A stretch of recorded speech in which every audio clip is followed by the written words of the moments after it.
Yo, what up? Ako nga pala si Oxy, galing pa ako ng San Pedro, Laguna.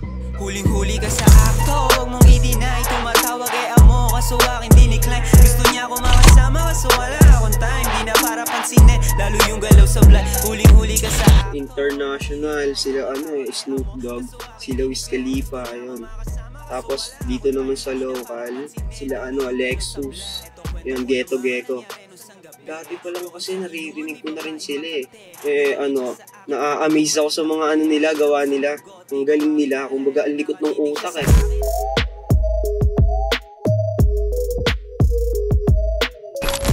Ako chilero, kalmado.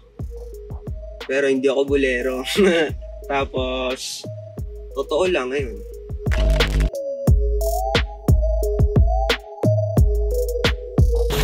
Eto yung Elu, tapos marami pang iba, hindi ko muna sasabihin. Niyakag lang ako nung tropa ko na parang mag-inom kasi may birthday daw. Tropa din naman, pero hindi kami close sumama lang din ako. So, ayun, nag-inuman kami, ayun na nga. Tapos, biglang may mga dumating group sila Marami din sila talaga. Tapos parang mga nakainom na, parang iba na yung galaw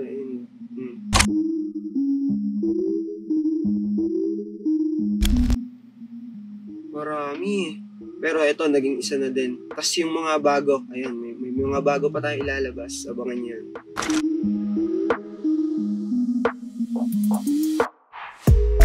Sa akin, hindi balanse. Kumbaga talagang sabay-sabay na. Kahit magkagulo-gulo yung oras ko. Minsan napasok sa school. Pero nagawa pa rin ako ng kanta. So yan, minsan may mga lakad, pupunta ako dito. Pero kahit nasa bus ako, nakakaisip ako ng mga verse ko Kaya kung kumbaga nilalagay ko na lang doon. Kahit hindi ko naman matapos yun yung kantang yun At least nakapagsulat ako ng naduktungan ko, ayun.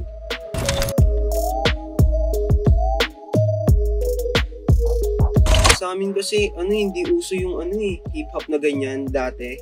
Nung hindi pa uso. So kami, hirap kami sa event. Kumbaga, hirap kaming although may mga gawa kaming kanta, pero hindi namin maparinig sa iba. Hindi mo kami makalapag sa ibang event kasi nga, hindi pa ganun kaputok dati yung yung hip-hop kumbaga wala lang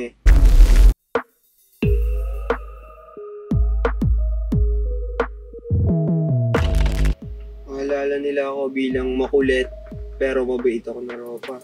Kasi may mga sulat ako na basta madami akong sulat na tungkol dun sa kaibigan, tungkol sa tungkol dito, tungkol sa ganyan. Basta madami akong temang ilalabas.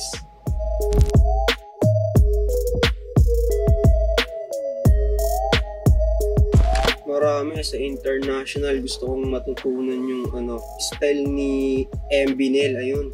Solid nun. Nilabas nila nung host ng Ashtray, di ba? Ang galing niya doon. Naging idol ko siya doon dahil doon. Ang galing Pag hinimay mo yung mga verse niya, talagang sabi mo okay din talaga siya pang international. Sa local naman, gusto kong matuto ng drill, ayun. Yun yung mga ginagawa ni Nate Man. Kasi hirap ako doon sa drill Ang hirap din talaga sulatin. Kailangan kasi tuloy-tuloy Tapos kailangan malakas ang boses, mapasigaw, gano'n.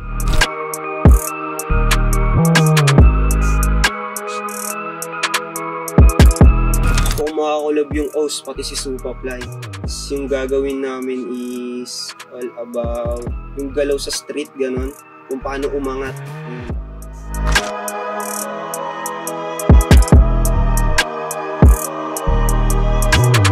Magiging pamagat nito is all about hustle. Kasi ayun naman talaga yung dinanas ko. Mahirap din talaga. Hindi madali. So di basta-basta, sa Oxy alam mong kakaiba. Malabong tumaya kahit na merong pamusta.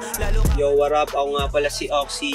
Niimbitahan ko kayo na samahan at suportahan. Tsaka pakinggan na rin yung ilalabas kong album. Ang title neto is Man-Made. Yun, sana suportahan nyo. Ilalabas namin to sa Spotify, YouTube, and Apple Music under Black Music ng Black Entertainment. Yeah. Kaso aking dinikline, gusto niya ako makasama, kaso wala akong time. Hindi na para pansinin, lalo yung galaw sa vlog.